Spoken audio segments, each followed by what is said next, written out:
Okay, let's continue our discussion on column strength. On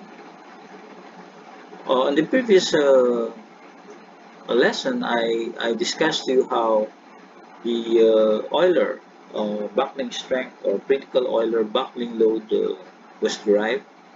So in continuation with that, let's try to relate now that critical load to the basic column strength for the ideal column. So the assumptions for this basic column strength are defined here, and okay, to start with, the first two uh, considerations in the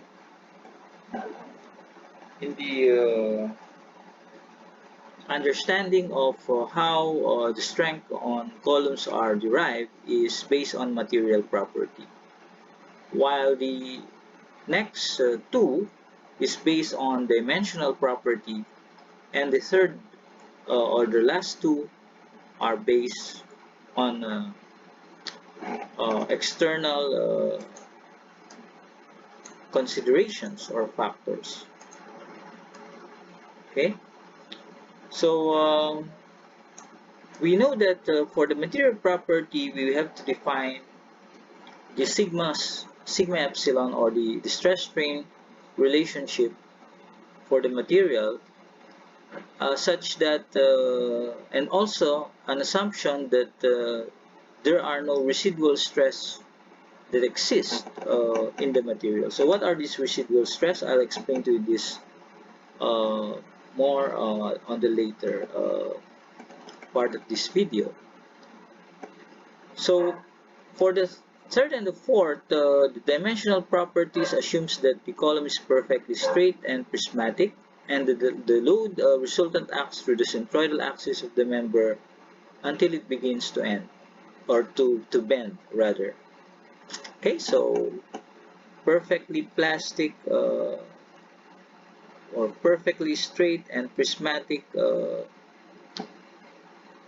a column is actually an ideal condition, and the load acting at the center is also an ideal condition. Also, the end conditions must be determined so that a definite equivalent pinned length may be established. So we can use here the frame slenderness ratio, or simply the column slenderness factors. Okay, so we're talking here of the K values. So twisting and distortion does not occur during bending. So we also try to simplify the computation by neglecting the effect of these two uh, behavior that may exist during the course of the column resisting the loads. So if some of the conditions are not satisfied, then there will be what you call an error on the graph. So the initial assumption for your column strength is that there is, okay, a perfect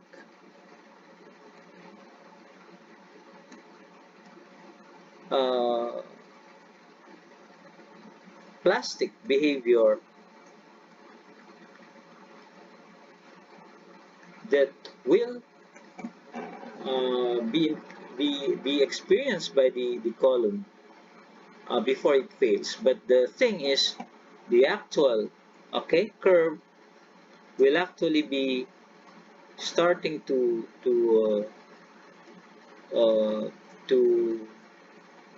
assume this path, and this shaded area here will definitely contribute to what you call the error due to the assumptions that were not satisfied in the actual column conditions.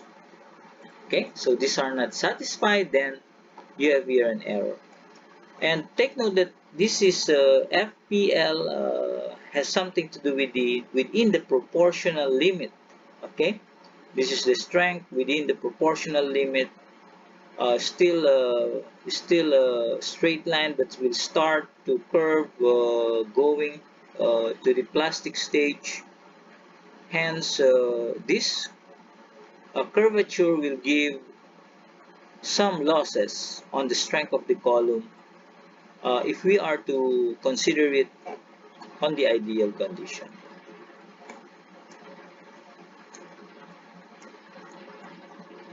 Okay, for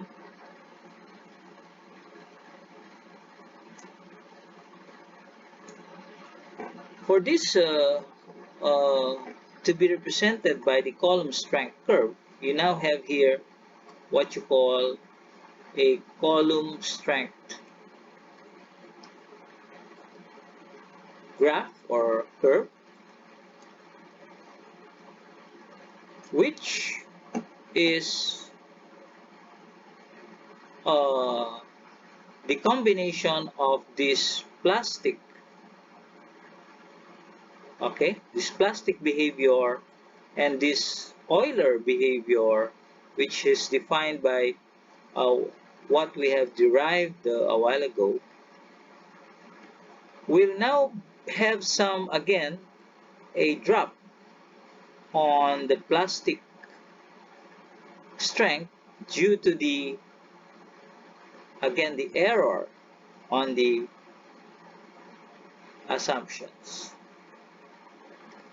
So the assumptions are not real, therefore the error on that will give you a slight drop or curvature, upon which at a certain point the yield strength may not be reached, but rather a slightly lower value must be considered, no, in the computation for your strength. And this plastic and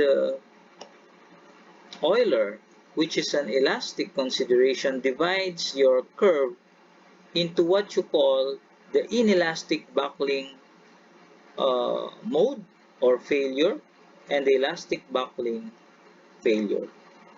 So upon using LRFD and ASD, we will be taking note of this boundary, which gives us a limit, okay, a boundary limit that defines the behavior differently from an elastic buckling to the elastic buckling. And in LRFD, it is called the lambda C parameter, and in the ASD, you have the C sub C parameter. Okay, so the lambda C parameter is derived as a fixed value square root of 2 or equivalent to approximately 1.5. And your C sub C is derived in terms of your KL over R limit, in which your behavior will actually shift from inelastic to elastic buckling. Okay, so this limit here will be derived later. So let's talk now of inelastic buckling first. So what is inelastic buckling? So for ordinary length columns, when some of the fibers becomes inelastic, having a modulus of elasticity less than its initial value, then inelastic buckling may occur. So this explains what happens in the sigma epsilon curve. And we have three ways in order to consider this elastic or inelastic buckling effect. And the proponent for these are Angesser and Shandy. Okay, so the first proposition is that the basis for column strength is simply equivalent to the critical buckling load derived by Euler, or derived based on what we have done a while ago. But we have to substitute your modulus of elasticity in terms of the tangent modulus of elasticity. So, which simply means that if I have here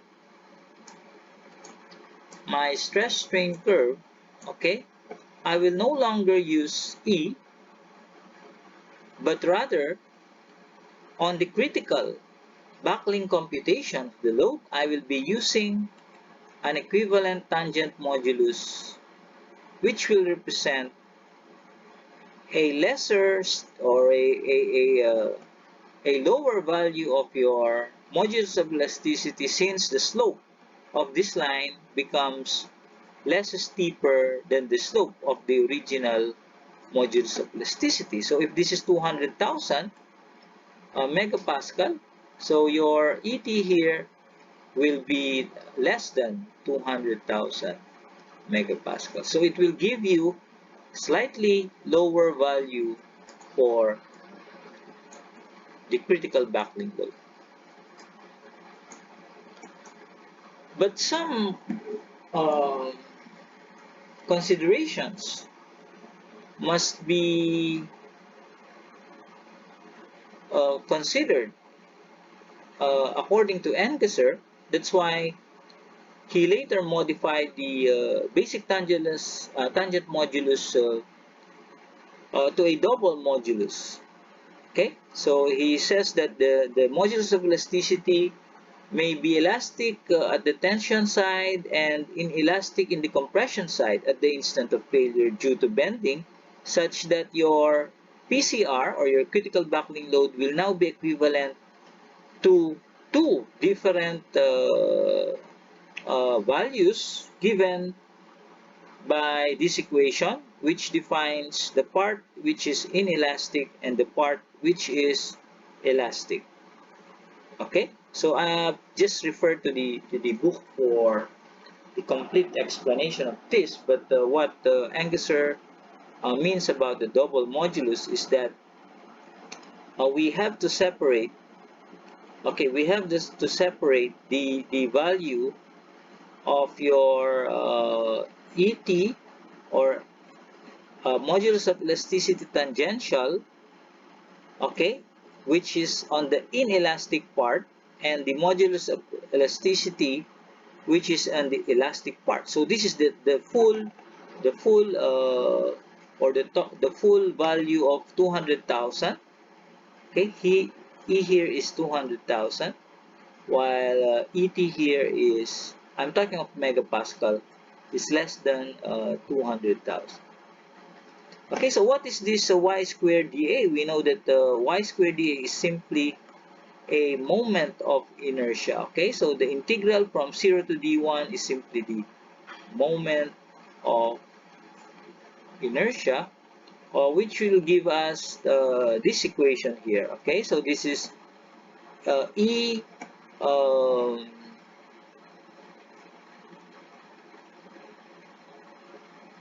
okay, E